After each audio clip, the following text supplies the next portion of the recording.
Welcome to my channel. ఈ వీడియోలో మనం బెండకాయ సాంబార్ ఎలా చేసుకోవాలో చూద్దాం. కావాల్సిన పదార్థాలు: ఉల్లిపాయలు, 2 ఉల్లిపాయలు సరిపోతాయి, 4 పచ్చిమిర్చి, నేను 1/2 కిలో బెండకాయలు తీసుకున్నాను, అండ్ ఒక పెద్ద సైజ్ టమాటాలు 2, అండ్ నానబెట్టుకున్న చింతపండు, ఒక నిమ్మకాయ సైజు చింతపండు సరిపోతుంది. ఇప్పుడు మనం స్టవ్ ఆన్ చేసుకొని పాన్ పెట్టుకొని అందులో 1 టీ స్పూన్ ఆయిల్ పోసుకొని, ఇప్పుడు మనం తీసుకున్న బెండకాయ ముక్కలు కట్ చేసి పెట్టుకున్నాం కదండి, అవి ఫ్రై చేసుకోవాలి. కొంచెం కలర్ మారే వరకు ఫ్రై చేసుకోవాలంటే డీప్ ఫ్రై ఏం చేసుకోని అవసరం లేదు. లైట్గా మగ్గాయని తెలిస్తే స్టవ్ ఆఫ్ చేసేయండి చాలు.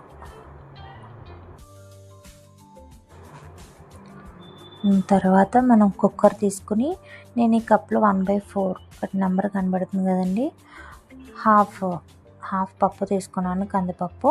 ఆ కప్కి హాఫ్ పప్పు తీసుకొని కుక్కర్లో వేసుకొని బాగా శుభ్రం చేసుకోవాలి. అందులోనే ఇప్పుడు ఒక పెద్ద సైజ్ టొమాటో అండ్ ఒక 4 పచ్చిమిర్చి, కొంచెం ఉప్పు, కొంచెం పసుపు కూడా వేసుకొని మూత పెట్టుకొని ఒక 4-5 విజిల్లు వచ్చే వరకు ఉడికించుకోవాలి. అది ఉడికిపోయిన తర్వాత ఇప్పుడు మళ్ళీ వేరే బాండీ తీసుకుని ఉడికిపోయిన దాన్ని మంచిగా పప్పు గుత్తితో కానీ స్మాషర్తో కానీ బాగా స్మాష్ చేసుకోవాలండి, ఇట్లా పేస్ట్ లాగా. ఇప్పుడు అందులోనే ఇందాక పప్పు ఉడకబెట్టిన వాటర్ ఉంటాయండి, అవి, అండ్ వాటితో పాటు మనం ఇందాక చింతపండు నానబెట్టుకున్నాం కదా, ఆ చింతపండు పిసుక్కుని చింతపండు నీళ్ళు కూడా వేసుకోండి. అంటే మీరు పులుపు కొంచెం ఎక్కువ తింటామంటే కొంచెం ఎక్కువ వేసుకోవచ్చు. ఇప్పుడు అందులోనే మనం ఫ్రై చేసి పెట్టుకున్న బెండకాయ ముక్కలు, ఉల్లిపాయ ముక్కలు, అండ్ ఒక 2 పచ్చిమిర్చి, ఆల్రెడీ మనం ఇందాక కుక్కర్లో వేసాం కాకుండా ఒక 2 వేసుకోండి, అండ్ ఒక చిన్న టొమాటో, అంటే కనబడటానికి. ఆల్రెడీ మనం అంటే కొంతమందికి టొమాటోలు కనబడితే నచ్చదు, అందుకని నేను ఇందాక వేసేసుకున్నాను. అండ్ తర్వాత అలా మరుగుతూ ఉండగా ఇప్పుడు అందులో కొంచెం ఇందాక కారం, కొంచెం ధనియా పొడి అండ్ సాంబార్ పొడి. నేను ఈ అల్లం వెల్లుల్లి పేస్ట్ అట్లాంటివి ఏమీ వేయలేదండి, ఓన్లీ జస్ట్ ఒక 1/2 స్పూన్ కారము, కొంచెం ఆల్రెడీ పసుపు వేసాం కాబట్టి ఇంకా అవసరం లేదు, అండ్ సాంబార్ పొడి 1 స్పూను, 1/2 స్పూన్ ధనియా పొడి వేసి ఇట్లా మరగాలండి, బాగా మంచిగా మరగాలి.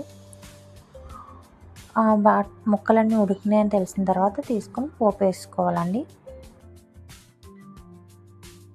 పోపులకండి ఇట్లా చూపించినవన్నీ బాండీ తీసుకొని ముందుగా వెల్లుల్లిపాయలు పెద్దవైతే కట్ చేసుకోండి, చిన్నవైతే స్మాష్ చేసుకుంటే సరిపోతుంది. బాగా ఫ్రై అయిన తర్వాత అందులోనే కొంచెం జీలకర్ర, ఎండుమిర్చి, ఆవాలు, ఇవన్నీ పోపు దినుసులు అవన్నీ వేసుకుని ఫ్రై చేసుకుని, ఇప్పుడు ఈ పోపుని తీసుకువెళ్ళి చేసుకున్న సాంబార్లో వేసుకుంటే సరిపోతుందండి.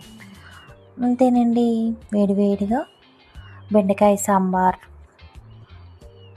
రెడీ అండి. ఈ సమ్మర్ సీజన్లో మనకి సైడ్ డిష్గా ఎప్పుడు రసమే, మామూలు పప్పుచారు అట్లా కాకుండా ఇట్లా వెరైటీగా బెండకాయ సాంబార్ కూడా చేసుకుంటే చాలా. మా వీడియోస్ కనుక మీకు నచ్చినట్లయితే లైక్ చేయండి, షేర్ చేయండి, అండ్ మా ఛానల్ సబ్స్క్రైబ్ చేయండి. Thank you for watching. మీకు ఇంకా ఏమైనా డిషెస్ కావాలి అనుకుంటే కామెంట్ బాక్స్లో కామెంట్ చేయండి. Thank you.